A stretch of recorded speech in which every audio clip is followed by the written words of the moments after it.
Ebikola by'effujjo mu nkambi z'abeesimbyewo okwongedde okussa poliisi y'omutundu kino mu kubunkenke okusobola okuziyiza okuyiwa omusaayi.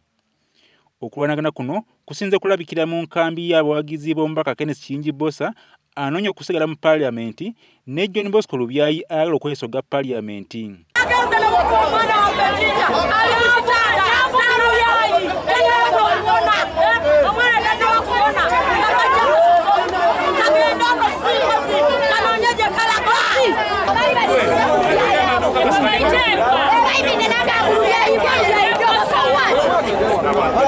Okulwanagana kuno okukwatanisa olunaku olw'eggulo n'okutuusa olwaleero kwavudde ku bawagizi b'omubaka Kenneth Kiyingi Bosah okulemesa John Bosco Lubyayi okwogerera mu kabuga k'Enkozi olw'ensonga ezitategeerekese bulungi.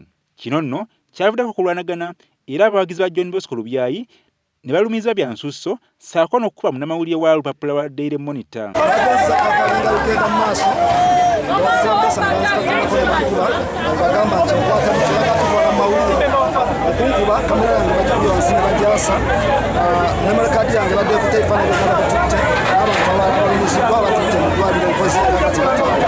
Poliisi yasuze ewandagaza amasasi mu kabuga k'e Buwama olw'embeera yabadde esajjuse ng'abawagizi bagamba nti wabaddewo ebintu ebigabibwa mu balonzi mu budde obw'ekiro kyokka ng'eyabadde abigaba teyategeerekese. Ate ku nkya ya leero wano mu kabuga k'e Buwama embeera ebadde ya bunkenke ddala.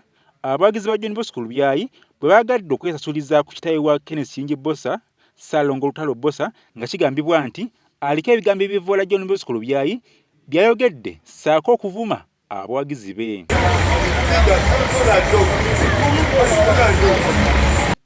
Abawagizi ba John Bosco Lubyayi balumbye Lutalo Bosah wabadde atudde ne bamwolekeza ebigambo ebisongovu nga baagala asituke w'abadde atudde abaviire nga kigambibwa nti obwegugungo bwonna obwabaddewo olunaku olw'eggulo ne mu kiro ekikeeseza olwaleero byavudde mu nkambi ye. Yatulidde Enkozi ne tumuleka olwalo lwakeera gyatuleebwama atwagaza ki abeere wuwe naffe tuli waffe. Abaana bali ku kitanda.